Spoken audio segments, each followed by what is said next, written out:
capacity to attack commercial shipping in the Strait of Hormuz. And that has not been accomplished.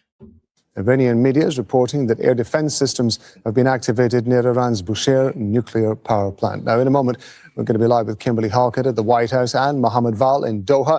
First, we're going to head to Tehran and we're going to speak to Tawhid Asadi there. What's been happening, Tawhid, in the last couple of hours? Well, it's been another night of escalation as we witness the American airstrikes continue to target different cities, specifically in the southern coast of the country. So far, we know that in Qeshm Island, the largest in the vicinity of the Strait of Hormuz, explosions are reported.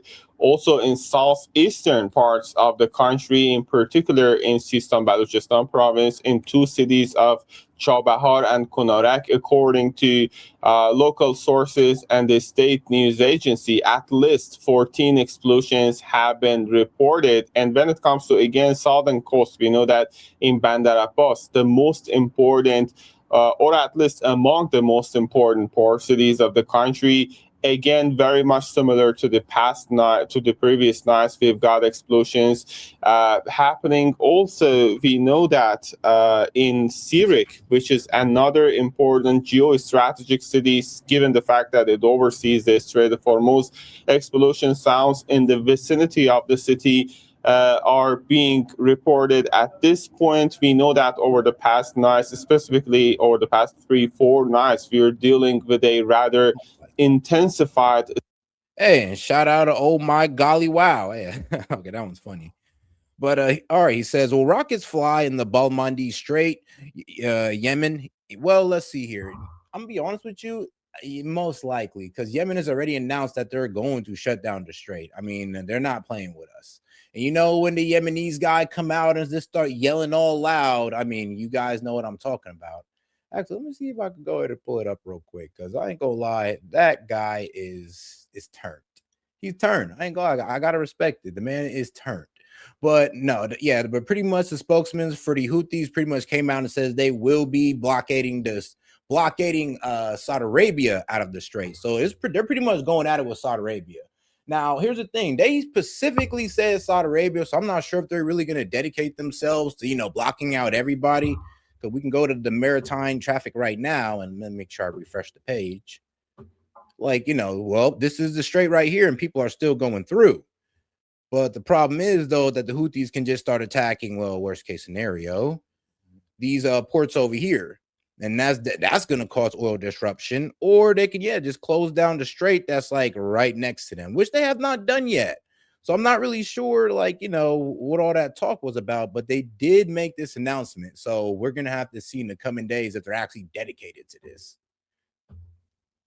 Scope of the attacks. And also we know that, as you mentioned earlier, in Bushehr, explosion sounds are reported, even though local authorities are saying that this is not because of the attacks, but because of the activation of the air defense system as the American airstrikes continue. On the other hand, we know that the Iranians. But I will say this though, the Houthis is making this a regional war, and because they're doing this, Saudi Arabia's not just gonna stand around and let themselves get shut out and let their economy tank. They're gonna get involved, and they already got a pipeline that they can use. But here's the problem though, now they got to fight off the Houthis, who are most likely going to be trying to attack their oil infrastructure and pretty much trying to block them out of the strait. So yeah, it's turning into a regional war now. I mean, like I said, you got Israel going against Hezbollah, now you got Saudi Arabia going against the Houthis, while the US takes on Iran. It's wild here. For the past few nights were and have been talking about their retaliatory strikes to target U.S. military bases across the region. Talking to Asadi there in Tehran. Thank you very much indeed. We're going to go to Kimberly Halkett. She's at the White House for us. So Donald Trump issuing a warning to Iran. It's going to pay a price for every U.S. soldier killed. So the rhetoric, of course, getting stronger. At the same time, we're already getting reports of explosions in Iran. That's right. As you point out, it's the 10th consecutive day that the U.S. military is. All right, I got it right here. Condemned a naval blockade imposed in the kingdom. Saudi Foreign Ministries condemned a naval blockade imposed in the kingdom by Yemen's Ansarullah Houthis. The Saudi-led coalition says it'll respond to Houthi threats with, quote, force while protecting commercial shipping in Bab-el-Mandeb Strait. The Iran-backed group announced the blockade, saying it was in response to the recent attack on Sana'a airport. في الخروج المليوني العظيم في جمعة التحذير والنفير. The Yemeni armed forces announces a ban on maritime navigation for the Saudi enemy. According to the rules of a blockade, the siege will be implemented as soon as we have issued this statement. Our people have the right to respond to a blockade with a blockade and escalation with escalation. All right, so pretty much Saudi Arabia was trying to block them out, and now they're going like, well, we'll just block you out as well. Now, since Iran blocked the Strait of Hormuz, Saudi Arabia has been moving oil through its land pipeline. The 1,200-kilometer line runs from Abqaiq near the Gulf to the port of Yanbu on the Red Sea. Saudi Arabia says the pipeline carries about 7 million barrels a day. And guys, this is pretty much like the best option is going out through the strait. But I mean, worst case scenario, they still got it over here where they can, you know, go through the Suez and all that good stuff. But if Saudi Arabia starts trying to strike that oil pipeline or just start striking these ports and damaging them, then, I mean, what is Saudi Arabia going to do? That's nearly half the volume it previously shipped through the Strait of Hormuz. But if the Bab-el-Mandeb Strait is also blocked, exports would have to travel north through the Suez Canal. That's going to mean more costs for customers, especially in Asia, and they depend heavily on energy supplies from Saudi. Joseph Mari reports from Sana'a on what led to especially Japan, man. Japan gets like what 80% of their oil out of the strait. I mean, they're already suffering. I mean, a couple businesses already went bankrupt in Japan because of this, because of the closure of the strait or the on and off closure of the strait. Houthi blockade in the Red Sea. For Saudi Arabia, this naval blockade means they will no longer be able to use Bab-el-Mandeb to export oil to East Asia. This will have a tremendous impact on Saudi Arabia's yearly oil revenue. It also means that I mean, yeah, that's what pretty much sucks about this. So going back to the map, I mean, they can either start striking them at the ports here, or I mean, as soon as Saudi Arabia try to touch out here, yeah, they're right there, guys. Yeah, they're right there. So what can Saudi Arabia honestly do? Like, they need to start striking the Houthis, or they have no way out. Like, they're right there. Like, what do you do with that? Like, bro, who's gonna help you? Djibouti? Well, you think Djibouti gonna help you? No. So what do they got? Oh, my bad. I forgot to give out my man.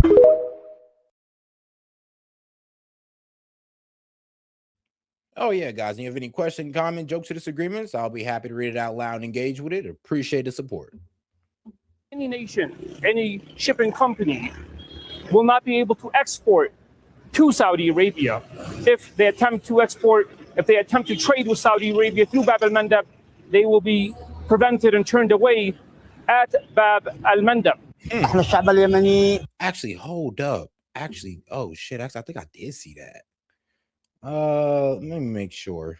You know, let me make sure you guys see what I'm looking at as well. See, I'm zooming in here just to kind of see it, and you know, now I'm not gonna say I swear to God, it was way more ships out there than that last night. All right, no, never mind. They might already did it, guys. I mean, ships are, I guess, either being turned away or they're just not coming through like that. But all right, then. Well, that's not good. And of course, you got over here in the Strait of Hormuz. Not too much traffic going through here either.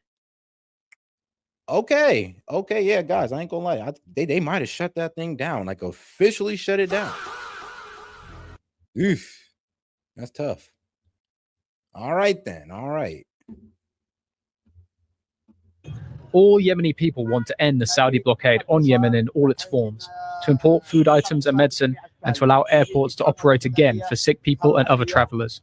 We are neighbors with Saudi Arabia, and we wish them well, but they want war. We are ready for it, but we don't want war. We tell Saudi that we are peaceful people. I'm weak. It's like, yeah, we're about to shut you out the strait and try to destroy your economy, but it's all good though, bro. All peace and love. All right, that's funny. And we don't want war. End your blockade and we will end ours. But if you want war, we offer it. The big question now is, however, how will Saudi Arabia I'm not gonna lie though, the Yemenis, I mean, damn near this whole, I mean, damn near who is in the Houthis out here in this part of Yemen at that point? But I ain't gonna lie, they're always ready for a fight. That's what's a bit wild about them. Decide to respond to the declaration of a naval blockade? Will they engage militarily, or will they perhaps give negotiations a try? Now, the good news is there is currently a Ansar Allah Houthi delegation in Oman, and they are engaged in peaceful dialogue with Saudi officials. However, the Ansar Allah Houthi group has made it very clear, if Saudi Arabia decides to engage militarily, then their next set of options will include Saudi Aramco oil facilities as targets. Yusuf Maudi, Al Jazeera, Sana'a. Hey, yo, hold on now. Houthis are talking a little wild right there. They said, oh, yeah, we're just going to start striking oil infrastructure right off the bat. Like, damn, bro, right off the bat, though? I'm glad they're sitting down and they're trying to work things out, but damn. And here's the thing. I mean, I'm not sure if we can really talk to the Houthis. They might be doing this off the order of Iran. And if they're doing that, then who gonna stop them but Iran? But all right, though, let's get back into the Fox News slop. Thank you, gentlemen, and good morning. Escalating attacks in the Middle East. The U.S. conducting a 9th straight night of strikes again. Oh, guys, we got over 500 y'all in here. Do me a favor and double tap that screen, like the video, and subscribe to the channel while you're at it, guys. And like I said, any question, comment, jokes, disagreements, feel free to super chat it in or send in a Venmo, which you can see above or below, depending on how you watch it. Against Iran and the regime targeting American allies in the Gulf in return. So good morning, everybody, on this World Cup Monday, we'll call it. I'm Henry, live in New York. And not a holiday. It's not a holiday. Not at all. But it was a great run, and we'll have more on that in a bit. I'm Dana Perino, and this is America's Newsroom. So on the news, CENTCOM says American forces are expanding its scope of the strikes, taking out Iranian military assets all across the country. And it's all part of President Trump's increasing pressure campaign. It's turning up the heat on Iran over its aggressive actions in the Strait of Hormuz. So all of this coming amid a tragic reminder about the cost of bravery. Iranian missile strikes set an airbase in Jordan, killing 2 U.S. service members on Friday, a 3rd member reportedly still missing. Also yesterday on Sunday, a 4th soldier killed in northern Iraq. The commander-in-chief paying tribute to their ultimate sacrifice for America. Well, we feel very badly, but you know, those great people, those great patriots are out there fighting that Iran cannot have a nuclear weapon. Iran has been very, very... Man, Iran shouldn't... If they were fighting for Iran not having a nuclear weapon, then I'm be real with you, that's going to piss me off more because they was never going towards one. That's just the worst way. It's like, come on, dog. That's almost worse than the weapons of mass destruction. Like, Trump, you're pushing it. You're getting us into a needless war, a war of choice. Well, no, never mind. Bush actually had a better reason. But you're getting into a war of choice that's doing the exact same thing that happened with Bush. Gas prices rising, people dying, and of course, the economy somewhat tanking. It's not looking good, okay? Well, I ain't gonna lie, at least the Dow's over 50,000 for now, while affordability is crushing your everyday American. And wait, how much have we spent on this war so far? Let's go check the counter, guys. All right, so far since April 20th, we have spent $180.9 billion on the Iran war. It has cost about all of us in here who's a taxpaying citizen $1,200. And so far, we spend about $12,000 a second, $43 million an hour, and $1 billion a day, guys. You know, I could think of 10 other things we could use this, over 100 billion for. I'm just saying. I'm pretty sure you can think of it too. But all right. Let's get back to it. Very badly damaged. They've lost everything almost militarily. They've got very little effort. General Jack Keane is standing by, but let's start with Trey Yinks. He's live in Tel Aviv. Good morning, Trey. Dana, good morning. A 9th consecutive night of U.S. strikes hit Iran overnight. According to CENTCOM military command centers, a variety of surveillance positions, missile and drone launching sites, along with other targets, were hit. The strikes do come after 3 U.S. service members were killed. Hey, shout out AJ for sending the press F for 10 joules. And hey, shout out to StreamYard. They finally out here listening to people. Now we get our gifts and super chats. Now they can just do like what was it? If you got super chatted in and like it reads the super chat out, oh, bro, that'd be legendary. By an Iranian ballistic missile attack in Jordan on Friday. The U.S. military is still working to identify the remains of that 3rd soldier. A 4th soldier was killed in northern Iraq during a controlled detonation of an unexploded Iranian drone. President Trump reacted to the Iranian attacks, the U.S. strikes, and the deaths of these soldiers on Sunday. They've got some missiles. They've got some drones. They've got some manufacturing ability, not much. We control the strait. They don't control anything. So we'll see what happens. We control the strait, but the strait's closed right now. And all they had to do was shoot in a couple rockets and drones and sink like 3 ships, and now the strait is closed. Like, what do you mean? Like, this is what kills me about Trump. It's like he's literally denying reality at this point. Like, oh no, we control the strait. How do we control the strait, but we're struggling to get 8 ships through? Like, think about that. Does that sound like control to you, or does that sound like we're just trying to sneak past? But we hit them very hard again tonight, and we did that in honor of the probably 3. President Trump told Fox News last week that if Iran doesn't reach a deal, strikes will escalate this week to hit power plants and bridges. Iranian officials have indicated that some new proposals are being discussed. Proposals have been put forward by the mediators. They have been conveyed to us, and we have received them. But for now, allow me not to go into details.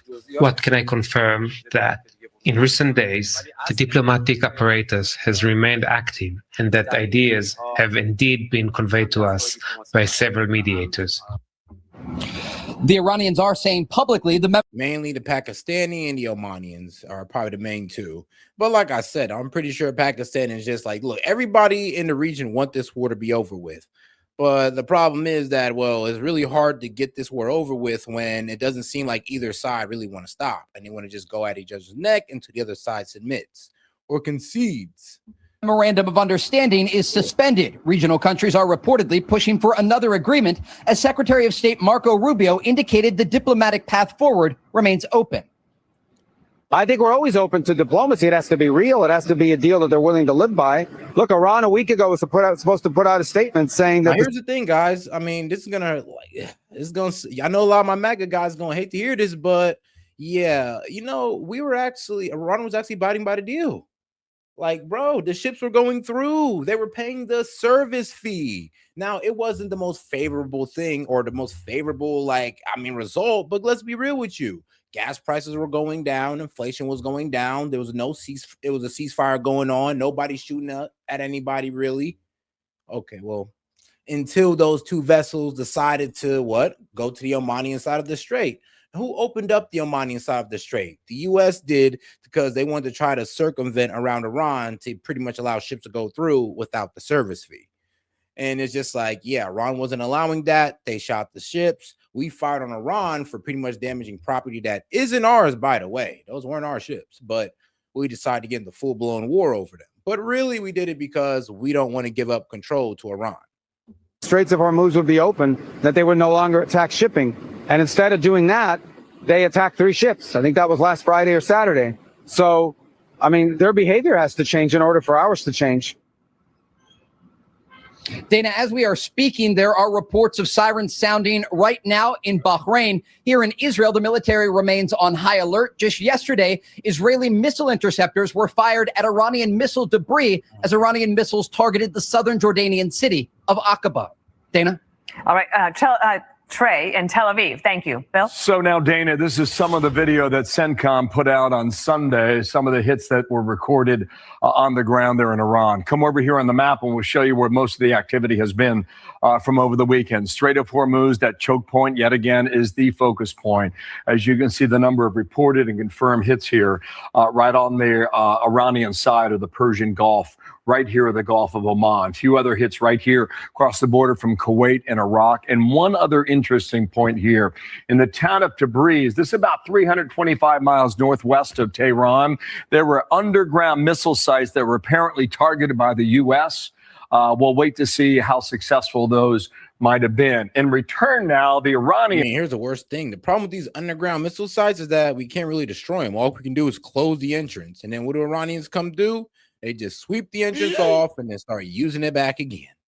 I mean, and then you got to understand, it's like layers and layers and probably like hundreds of feet of thick ass granite and concrete. It's like, yeah, I'll be real with you. These underground facilities are impossible to strike, just to blow up from the air. Even with a bunker buster, the best we can do is just close off the exit. And that still ain't enough to pretty much damage all the missiles in there or anything.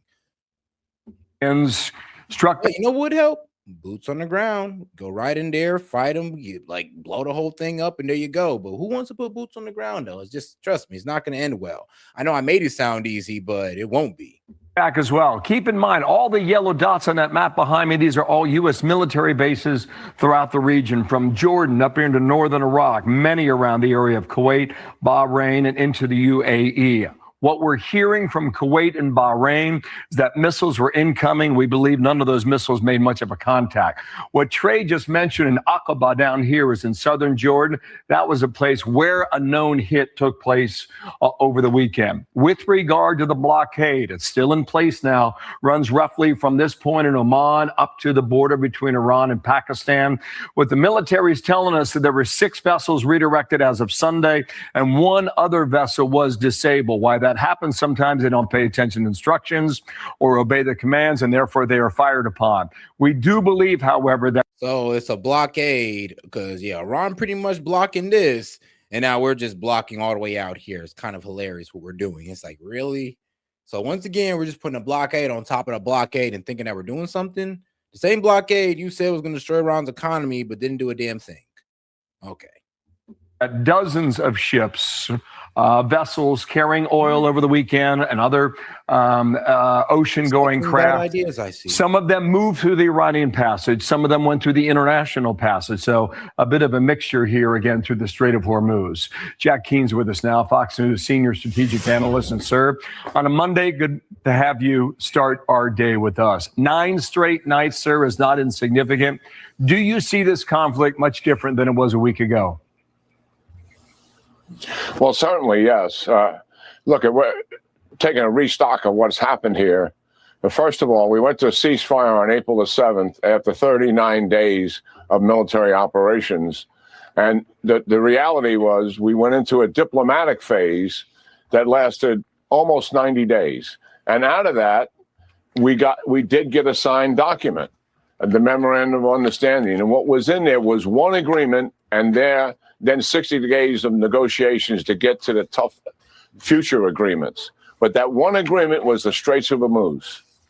And the president of Iran and the president of the United States both signed the agreement. We have said many times on this broadcast, you can't trust the Iranians. They lie about what they intend to do.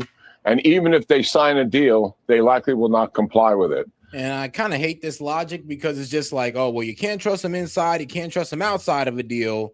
All right, then what's your plan, bro? So we're just going to go into full on out war because your logic is, well, you can't trust them inside one. You can't trust them outside one. So we got to just go to war with Iran all the way through, because what's the point of getting into a deal if we're just not going to trust them inside or outside of one? Like, you kind of see the logic here, and the problem with it is like, bro, he don't want us to have a way out of this. But the fact is, even what they did this time, 3 or 4 days after signing the deal, they violated the deal with their president's signature on it by disrupting the Straits of Hormuz, when what they were supposed to do. Bro. Okay, hold on. It was making an announcement that the Strait of Hormuz is open. There's no, they said they were going to administer the Strait of Hormuz, aka and regulate it, aka they kind of told us to our face that, we're going to bring people through this route that's safe for them. They're going to pay a service fee, and we'll leave the strait open and everything will be all good. And that's what they were doing, bro. During that ceasefire, that's exactly what Iran was getting away with. Exactly. So all of a sudden, we just want to go outside of that just to start this war back up just because we don't like the way it looks. Or really, we just can't stand the fact that Iran controls the strait. I mean, either or. No restrictions being imposed on it whatsoever. There's no tolls. There's no insurance fees, nothing. It's international waterways, and none of that took place. And obviously, we have been retaliating against that violation of that deal ever since. And what are we doing? We're doing what we couldn't get done diplomatically. We removed our blockade as part of the deal, but they maintained control. So now we're conducting the battle of the Straits of Hormuz to forcibly open the straits, secure it, and eventually control it. That is what has taken place, and huge progress is being made. And I swear to God, it's starting to sound like a pirate movie. It's like, bro, in the Battle of the Straits, people are trying to take Karg Island. It's like, bro, what is going on, dog? It's Pirates of the Strait, guys. Except it's a war movie instead of a fun pirate movie. As we are taking casualties in doing this, casualties are a part of war, and our heart goes out to the loss of life here. And 3 losses of life has taken place. Hey, shout out to Heaven on Earth. Appreciate it. She sent 400. Hey, she sent 400 gems and sent an eagle. I wish I'd have been able to see the eagle. Place 1 non-combatant and potentially a 4th. Add that to the list of thousands. Now, I do sometimes. Sometimes I catch the little GIF animations, but most of the time I miss them. But when I do catch them, I'll be like, all right, ain't gonna lie, that's kind of cool. It's cute. That the Iranians have killed Americans since 1983. And that's what we're dealing with in this barbaric regime. So this is going to still... Now, look. What he's not saying when it comes to our history with Iran, I mean, he's not wrong about that. But the problem is, though, is how did this really start? Because you can't start at 1983 and just say, oh, yeah, this is why we've been beefing. No, it actually goes all the way back to 1953 with Operation Ajax, when we decided to overthrow a democratically elected leader in Iran because he wanted to give a favorable deal for his people when it came to his oil, when it came to their country's oil sales. We told him no. We said, no, you're gonna work for us. Your resources are gonna work for us. And as soon as he said, no, I'm not doing that, we got him up out of there. Then we put him to Shaw. He was an authoritarian. He had a secret police. The Iranian people didn't like it. They overthrew him. The French brought in the Ayatollah. We green stamped the Ayatollah, thinking that, you know what, maybe we can, I don't know, work out with this guy. The Iranian people don't want the Shah, but maybe we can work with this Ayatollah guy. So we green stamp him along with along with France. And then guess what this guy does? Bro, pretty much come the biggest anti-Western guy ever. Hates the Western ideology damn near. And he pretty much rejects all of it. What? Takes a whole bunch of hostages, all that good shit. Well, all that terrible shit. And you know what the crazy part about it is? It all started with what? Our intervention into their politics. Oh, and then, bro, right after the revolution, we funded Saddam. Nah, check this out. We funded Saddam to go attack these guys. Yep. Us in the Gulf countries literally funded Saddam to go attack Iran right after the revolution in a vulnerable state, lost about 500,000 lives, I believe. And then our CIA helped Saddam get precursors for chemical weapons to use against them as well. So why do you think they say death to America? Because I'm gonna be real with you. If any other country did that to my country, it'd be death to that country as well. I'm just gonna be real with you. So let's make sure we tell the whole story here, because it's kind of crazy how we act like the Iranians just woke up and just said, no, F the USA. It's like, nah, there's a reason why they say that. It'll take some time to be able to achieve that objective the president has given to his military commanders. But that's the path. Oh, and of course, shout out to Heaven on Earth. But all right, though, let's get right back into it. We're on. What is the fuss all about with the Straits of Hormuz, Bill and Dana? From Iran's perspective, this is a strategic asset that exceeds the nuclear deal in terms of their enterprise. Why? Because their enterprise is largely under a mountain of rubble.